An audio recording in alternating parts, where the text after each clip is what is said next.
An unexpected romance is cut short when the manservant vanishes, leaving behind a letter that unravels a shocking mystery. And if you cherish your family and love videos like this, subscribe to our channel to have 10 years of luck in your life.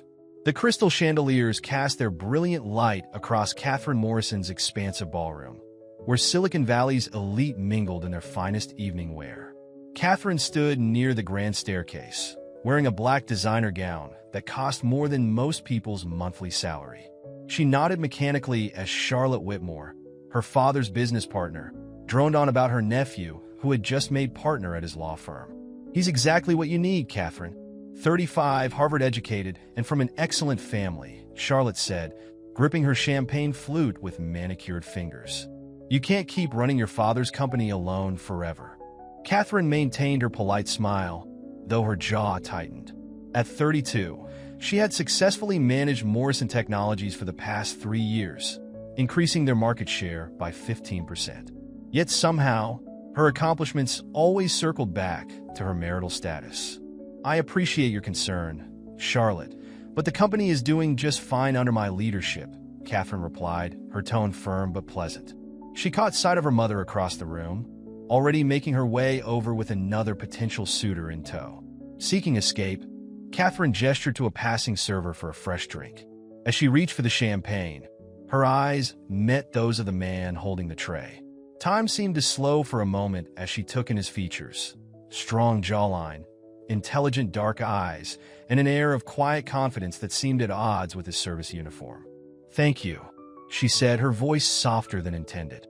"My pleasure, Ms. Morrison," he responded, his voice carrying a slight accent she couldn't place. His name tag read Malik. Before she could say more, her mother arrived with Richard Henderson III, another eligible bachelor from her approved list. Catherine watched Malik move smoothly through the crowd, serving drinks with practiced ease while maintaining perfect posture. The next hour dragged by as Catherine performed her duties as hostess, all while keeping track of Malik's movements through the room. There was something different about him: the way he carried himself, how he anticipated guests' needs before they asked, the intelligent observation she caught in his eyes as he surveyed the room. During a brief respite from social obligations, Catherine slipped out to the garden terrace. The cool night air provided welcome relief from the stuffiness inside. She heard footsteps behind her and turned, expecting another well-meaning matchmaker. Instead, she found Malik collecting empty glasses from the outdoor tables. "Escaping your own party, Ms. Morrison?" he asked, a knowing smile playing at his lips. "Sometimes the best part of hosting is finding a moment not to," she replied, surprised by her own candor. Malik chuckled, arranging the glasses on his tray. "I imagine it must be exhausting, having everyone focus on what they think you lack rather than what you've achieved." Catherine studied him with newfound interest. "You've been paying attention." "It's part of my job to observe," he said, then added more quietly, "though some things are impossible not to notice." Their conversation flowed naturally, touching on books, travel, and their shared love of classical music. Malik spoke of growing up in various places, of his dreams to start a music education program for underprivileged children.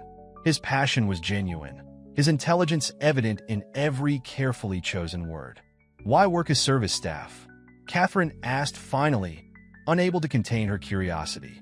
"Sometimes the best way to understand the world is to see it from different angles," he answered cryptically, then added, "and sometimes we all need to start so. Me where new." Before Catherine could probe further, voices approached from inside.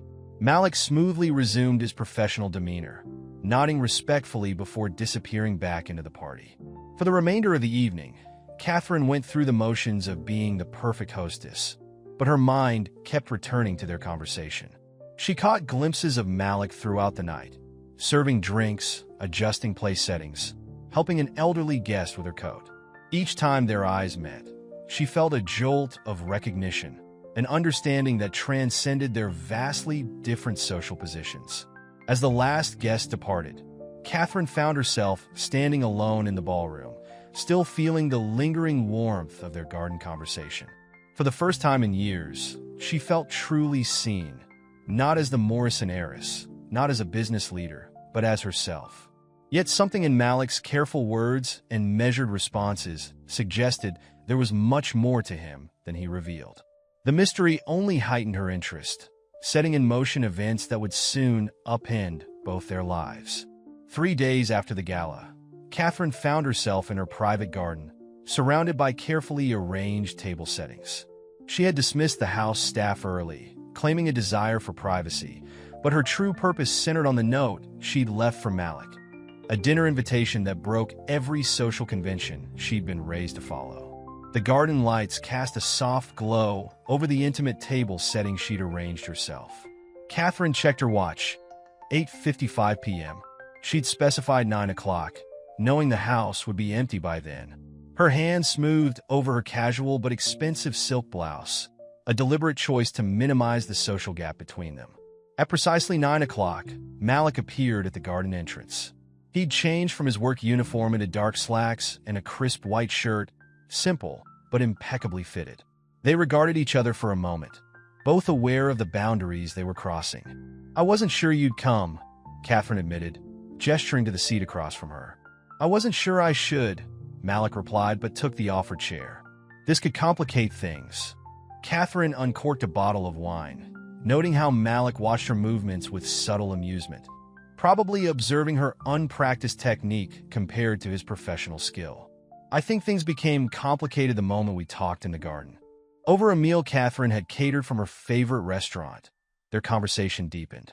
Malik spoke of growing up in various countries, though he remained vague about the specific circumstances of his travels. His knowledge of art, literature, and global politics revealed an education that seemed at odds with his current position.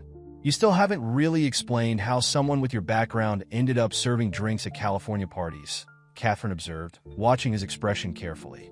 Malik's face flickered with something, hesitation, perhaps regret, before he composed himself. "Sometimes life takes unexpected turns. When I was 7, everything changed. My family."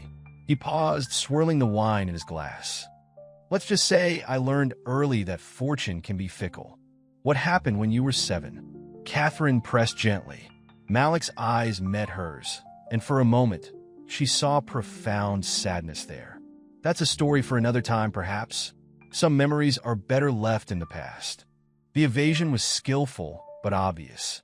Catherine noted how his posture had stiffened slightly, his casual demeanor giving way to something more guarded. Yet rather than dampening her interest, his reluctance only intensified her curiosity about him. They moved on to lighter topics, their shared love of classical music, their favorite places in the city. Malik revealed a dry sense of humor that made Catherine laugh more genuinely than she had in years. Under the stars, with the scent of jasmine floating on tea, the evening breeze, the vast differences in their social positions seemed to fade away. As midnight approached, a cool wind stirred the garden. Catherine shivered slightly, and without hesitation, Malik stood to offer his jacket. As he draped it over her shoulders, their hands brushed. The contact was brief but electric, causing both of them to pause. "This evening has been..." Malik searched for the right word, standing close enough that Catherine could detect the subtle scent of his cologne. "Perfect," Catherine finished for him, looking up to meet his gaze. For a moment, they stood in charged silence, the possibility of something more hanging between them. Then Malik stepped back, resuming his professional demeanor with practiced ease. "Thank you for dinner, Ms. Morrison," he said formally, though his eyes conveyed deeper emotions. "I should go." Catherine returned his jacket, their fingers brushing again in the exchange. "Catherine," she corrected softly. "After tonight, I think you can call me Catherine." Malik nodded, a small smile playing at his lips. "Good night, Catherine." He turned to leave but paused at the garden gate. "Whatever happens, remember that this evening was real. Sometimes that's all we can ask for." The cryptic nature of his parting words didn't register with Catherine until much later. In the moment, she was too focused on the lingering warmth of his jacket, the echo of his laugh, and the growing certainty that she was falling for someone who carried secrets that could either bring them together or tear them apart. As she cleared the dinner settings, Catherine found herself humming the classical piece they'd discussed, Beethoven's Moonlight Sonata. Yet beneath her contentment lay a nagging question. What could have happened in Malik's childhood that he was so reluctant to discuss? The mystery of his past only added to his allure, but it also planted the first seed of concern about who exactly Malik was and what his presence in her life might mean. The following morning, Catherine woke with a sense of anticipation, memories of the previous night's dinner still fresh in her mind. She dressed with particular care, choosing a casual weekend outfit that still managed to cost more than most people's formal wear. As she made her way downstairs, she deliberately took the route that would pass by the staff quarters, hoping to catch a glimpse of Malik. The first sign that something was wrong came when she entered the kitchen.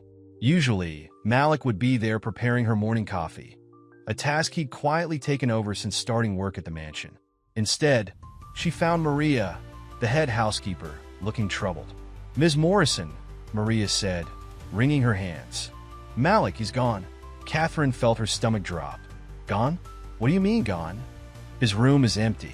All his things gone. He left this morning before dawn. Nobody saw him leave." Maria hesitated. "It's strange. He didn't even collect his last paycheck." Catherine maintained her composure, years of board meetings serving her well. "I see. Thank you, Maria. I'll handle this." She waited until she was alone before rushing to the staff quarters. Malik's room was indeed empty, stripped of all personal belongings. The bed was made with military precision, the surfaces dusted, as if he'd erased every trace of his existence. Catherine stood in the doorway, her mind racing. Last night, they'd shared an intimate dinner, and now he'd vanished without a word? It didn't make sense. She began searching the room methodically, looking for any clue that might explain his sudden departure. The room appeared completely bare until Catherine noticed something odd about the antique dresser. One drawer didn't close fully, caught on something in the back. Reaching deep into the drawer, her fingers found a folded piece of paper wedged in a crack. With trembling hands, she unfolded the letter. The paper was expensive, the kind used for formal correspondence, and the hand.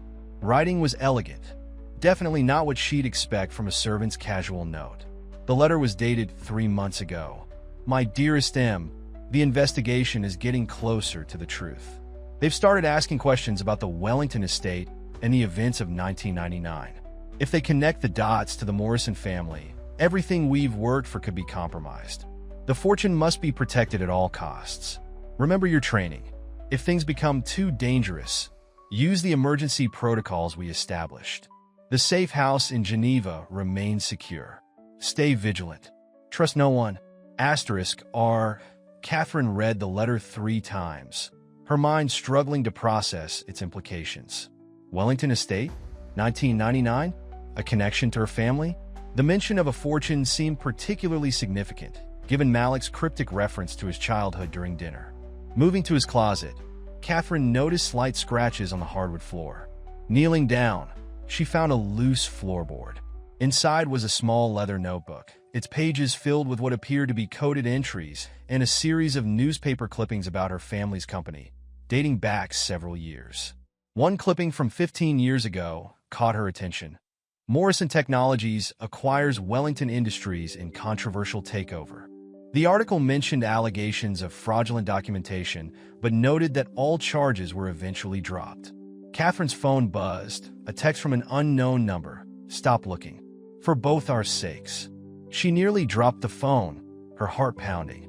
Looking around the room with new eyes, she wondered how many other secrets these walls held. Her mind raced with questions. Who was Malik really? Why had he been collecting information about her family? The wealthy, sheltered part of her wanted to call security, to report this strange discovery. But a stronger part, the part that had felt such a genuine connection with him last night, needed to understand. Setting the notebook aside, Catherine noticed one last detail, a receipt that had fallen from its pages. It was for a coffee shop downtown, dated just yesterday. On the back, in Malik's handwriting, was a series of numbers that looked like coordinates. Catherine pulled out her phone again, her fingers hovering over the keypad. She could call the police, report Malik as a potential threat. It would be the sensible thing to do. Instead, she found herself opening her Maps app, entering the coordinates. Whatever happens, "Remember that this evening was real," he had said last night. Was it? Or had everything been an elaborate act? Catherine looked at the map location, an old industrial district by the bay. Her rational mind told her to stay away, but her heart, she grabbed her car keys. Whether Malik was a threat or a victim, whether he had been playing her or protecting her, she needed answers. As she left the mansion, Catherine caught her reflection in a window, the powerful businesswoman now embarking on what might be the most reckless decision of her life. But somehow, she knew this was just the beginning of a much bigger story. The address from the coordinates led Catherine to an imposing Victorian mansion on the outskirts of San Francisco. The property, though clearly once grand, showed signs of neglect. Ivy-crawled, unchecked-up weathered walls, and the wrought iron gates were rusted. A tarnished plaque read, "Wellington Estate." Catherine parked her Mercedes around the corner, conscious that her car would stand out in this declining neighborhood. As she approached the gate, she noticed it was slightly ajar. Either someone had broken in recently, or someone wanted to make entry look like a break-in. The front door opened with a creak that echoed through the empty foyer. Dust motes danced in the shafts of afternoon light that penetrated the grimy windows. Catherine's footsteps left clear tracks in the dust covering the marble floor, making her acutely aware that anyone could trace her pee. Resents here. In what must have once been a study, Catherine found filing cabinets lining the walls. Most were empty, but one drawer stuck slightly. Inside, she discovered a folder labeled Asset Transfer, 1999. The documents detailed the transfer of substantial holdings from the Wellington Family Trust to several offshore accounts, followed by the acquisition of those same assets by Morrison Technologies. Catherine's hands shook as she recognized her father's signature on several of the documents. The dates aligned perfectly with Malik's cryptic reference to his childhood tragedy. But what caught her attention was a note paper-clipped to the back of the folder. Ensure M remains unaware of his true identity until he comes of age. The boy must never know. A floorboard creaked behind her. Catherine whirled around, but the doorway was empty. Still, she couldn't shake the feeling of being watched. Moving to the grand staircase, she ascended to the second floor, where family portraits lined the walls. At the end of the hall, one portrait made her stop cold. It showed a distinguished-looking man in his 50s standing next to a young boy about 7 years old. The man's face was familiar. She'd seen him in photos with her father from their early business days. But it was the boy who captured her attention. Though much younger, those eyes were unmistakable. It was Malik. The portrait's nameplate read, Edward Wellington II and grandson, Malcolm Wellington III, 1999. Catherine's mind raced. Malcolm Wellington III, M. The same year, everything changed for Malik. But if he was a Wellington, why was he working as household staff? And what did her father have to do with all of this? A door slammed somewhere in the house. Catherine ducked into a nearby room, her heart pounding. Through a crack in the door, she saw a figure move past, tall male but definitely not Malik. The stranger carried himself with military precision, checking rooms methodically. Catherine held her breath until his footsteps faded, then slipped out and made her way to what appeared to be a home office.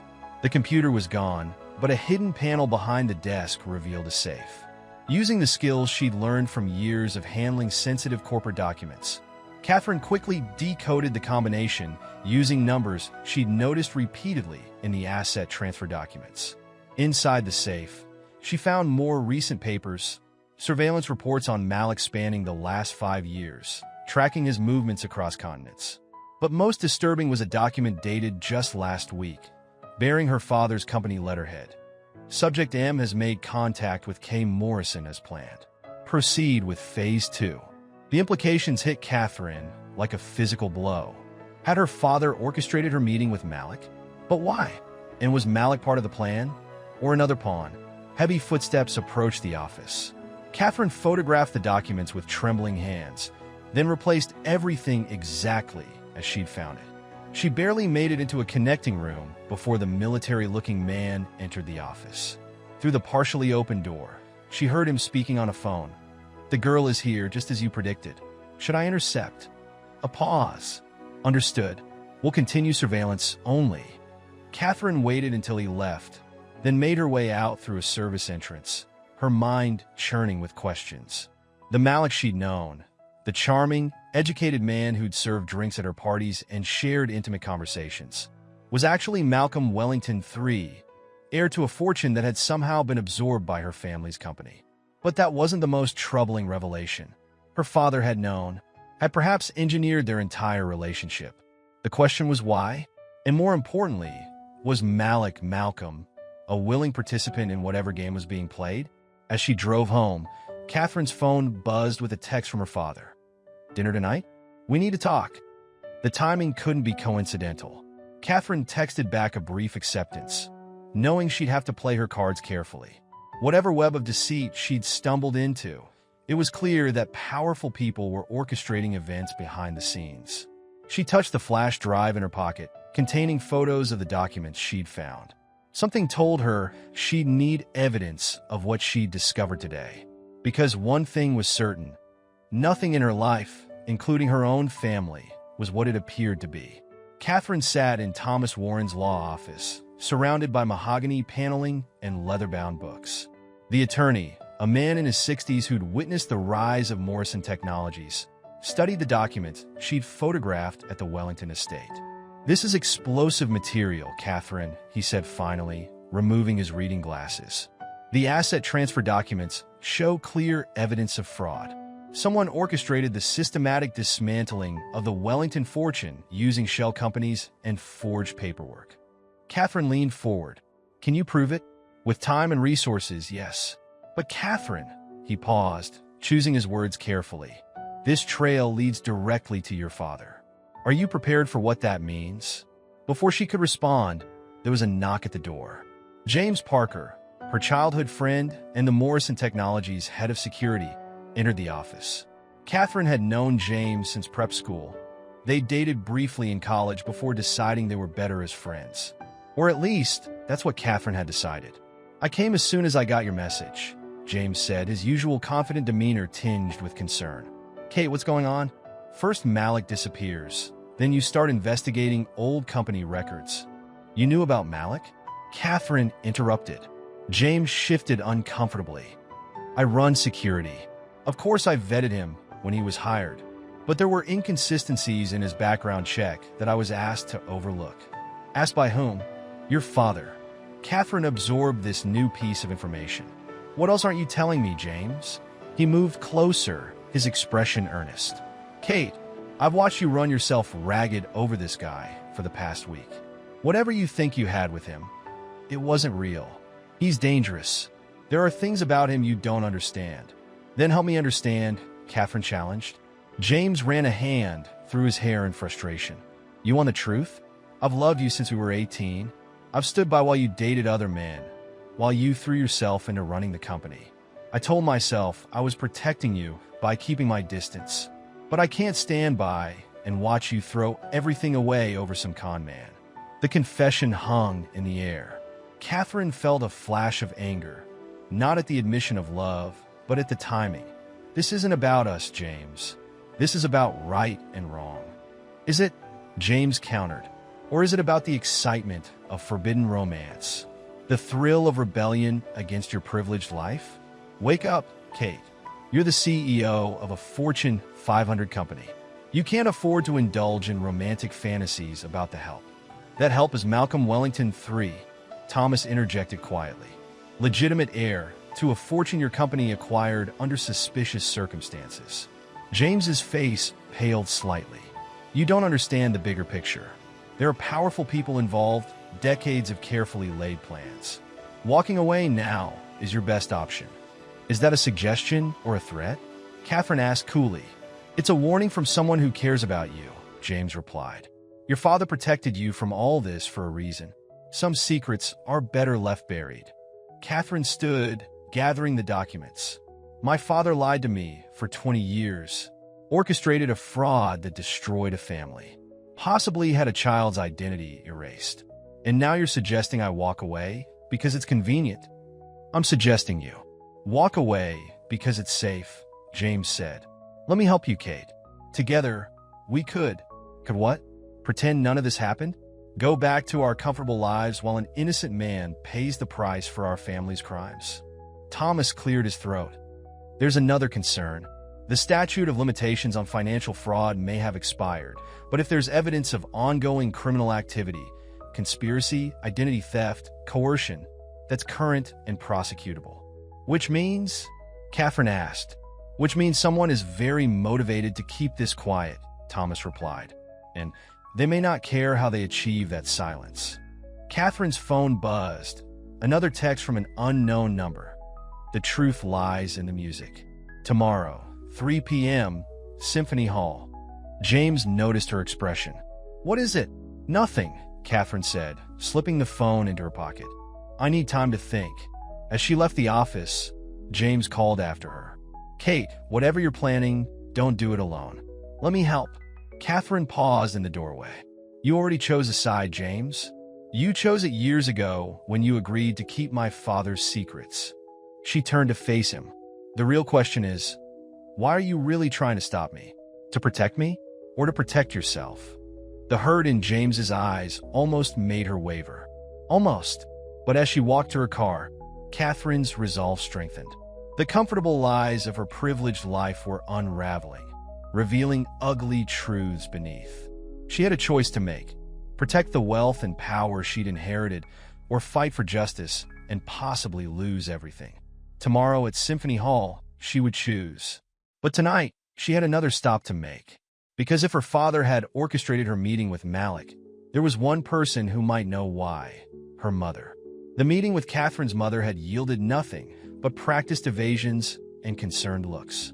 Now, sitting in Thomas Warren's office the next morning, Catherine watched the attorney pace as he processed the latest revelation.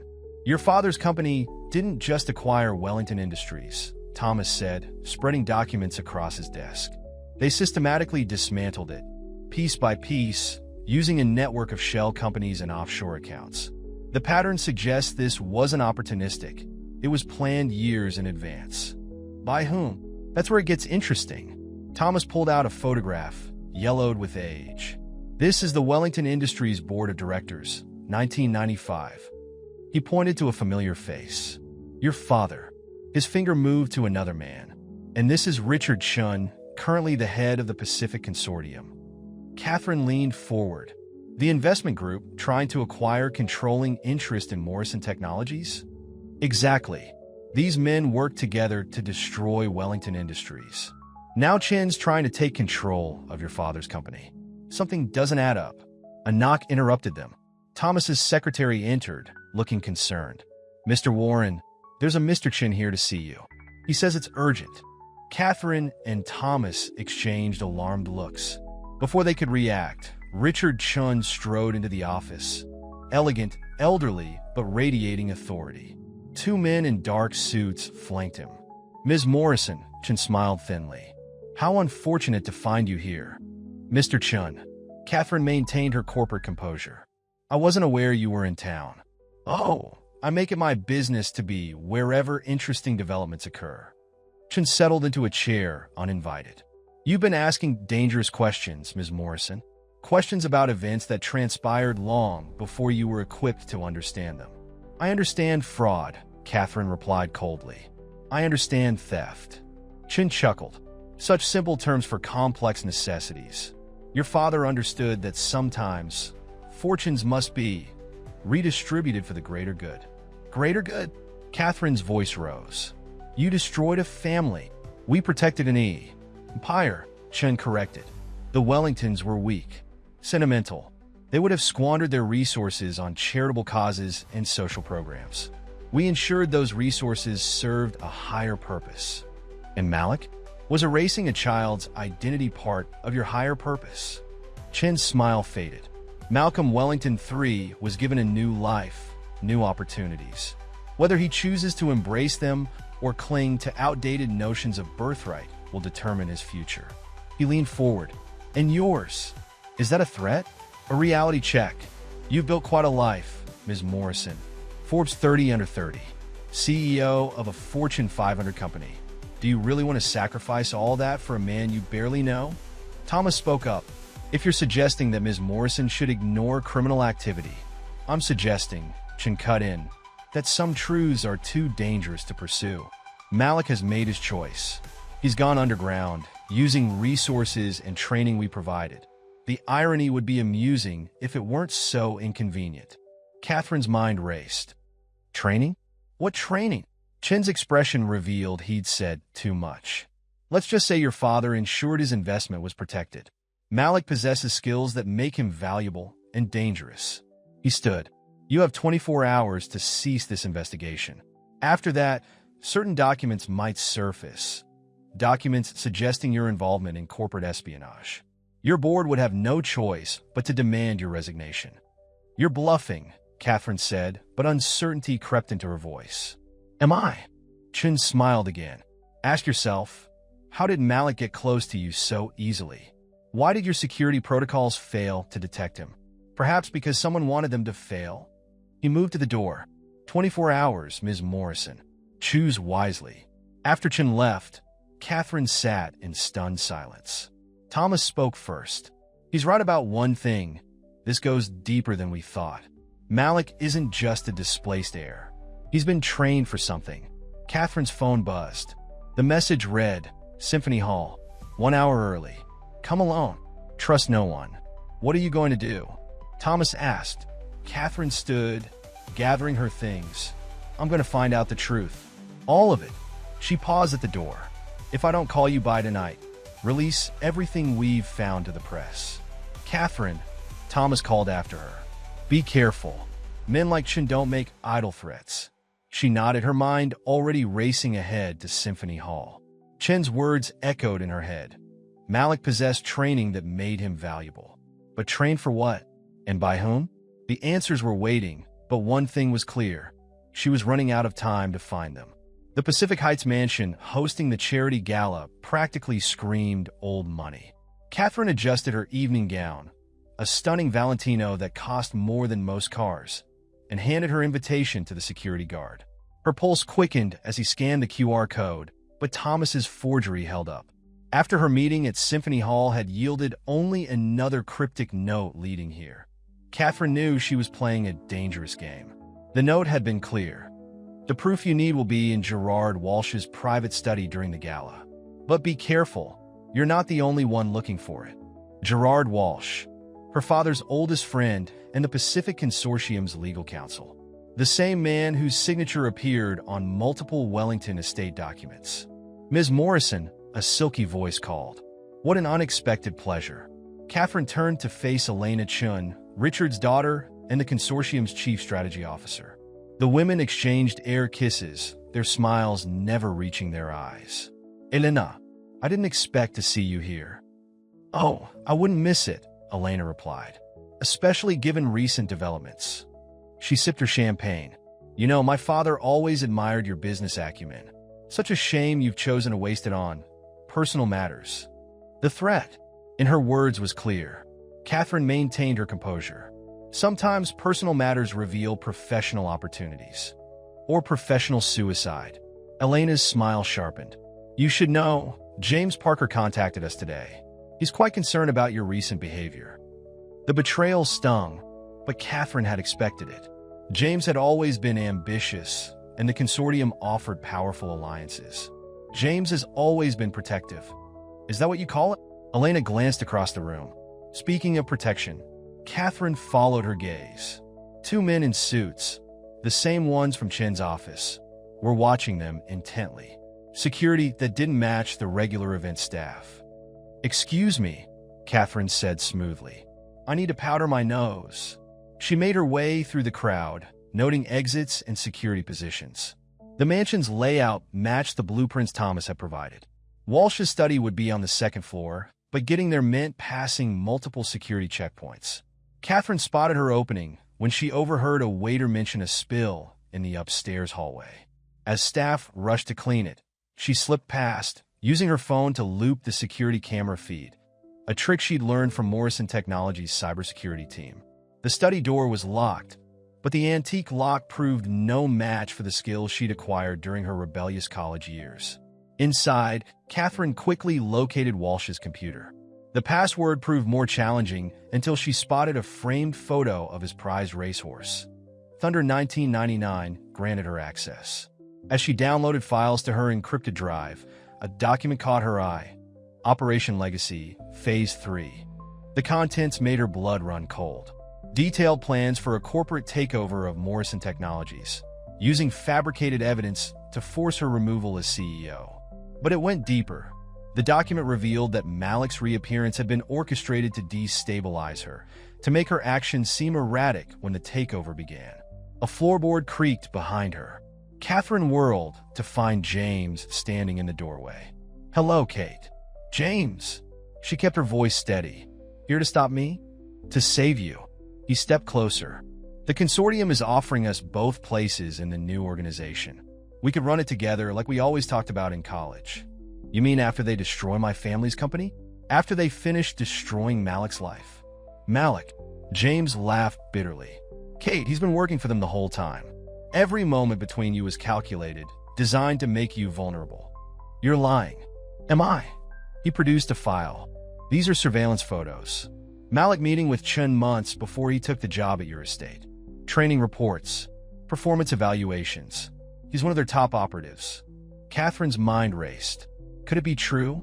Had every moment, every conversation, been a lie?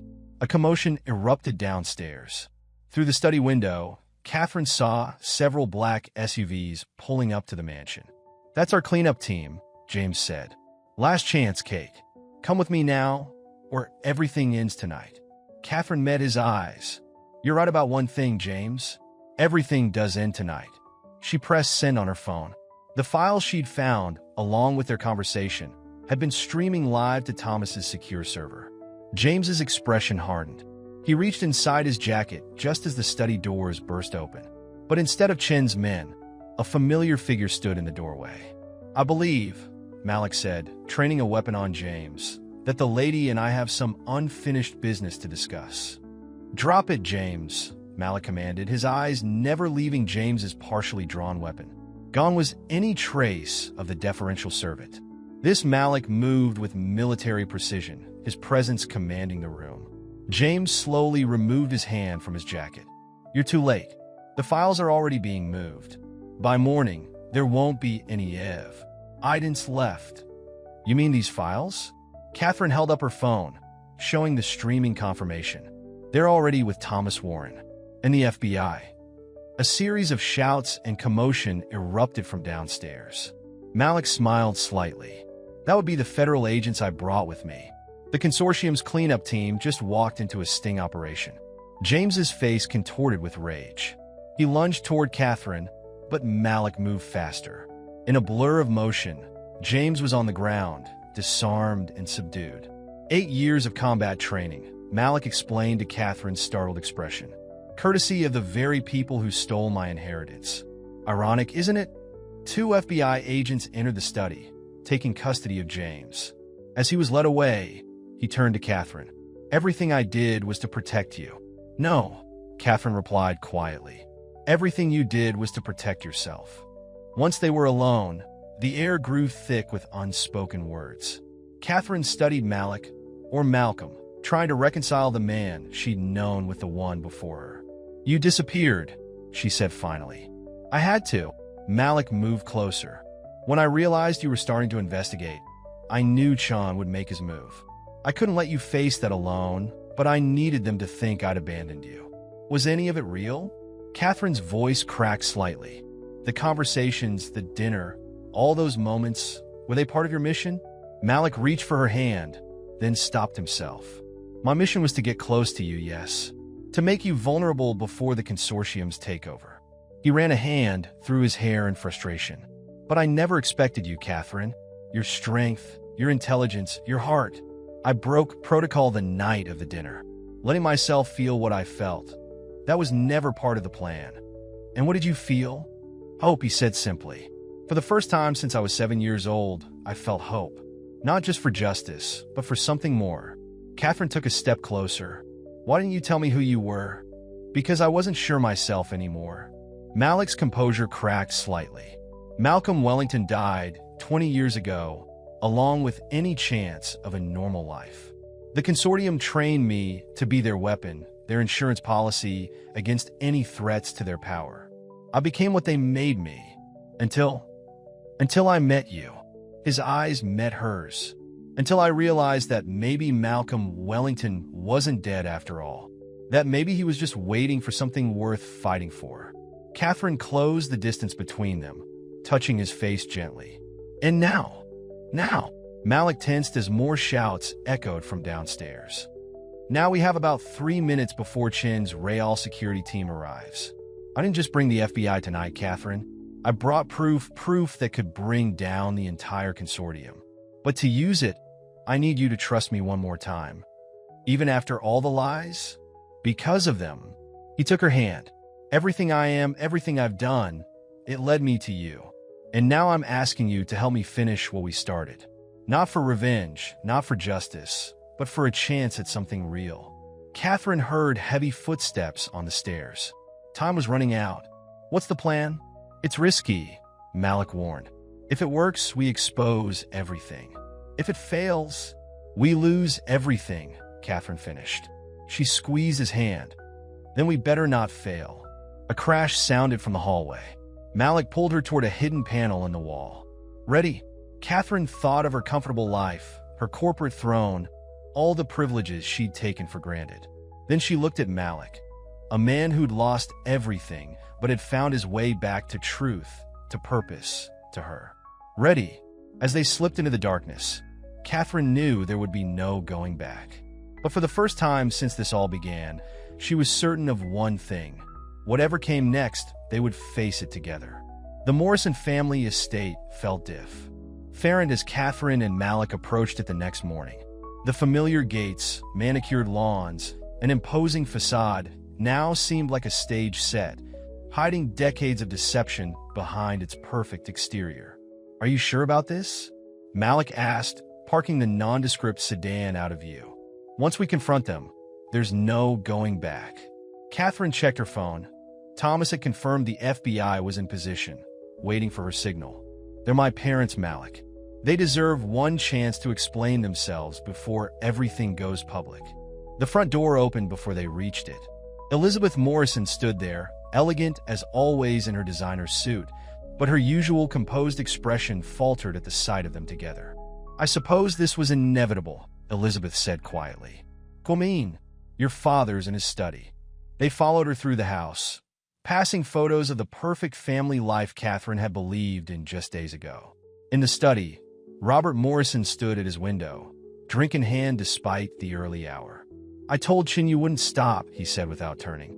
You're too much like me, too stubborn to let go once you sink your teeth into something. I'm nothing like you, Catherine replied. I don't destroy families for profit. Robert turned, his eyes fixing on Malik. Malcolm Wellington, you've grown into your grandfather's look. He gestured to the chairs. Shall we discuss terms? Terms? Catherine's voice rose. You think this is a negotiation? Everything's a negotiation, sweetheart. You should know that by now. Robert sat behind his desk. The consortium wants what it's always wanted, control. Give it to them, and this all goes away. And if we refuse, then you lose everything. The company, your reputation, your freedom. He looked at Malik. You think you're the only operative they trained? The only one with secrets? The difference is, Malik stepped forward.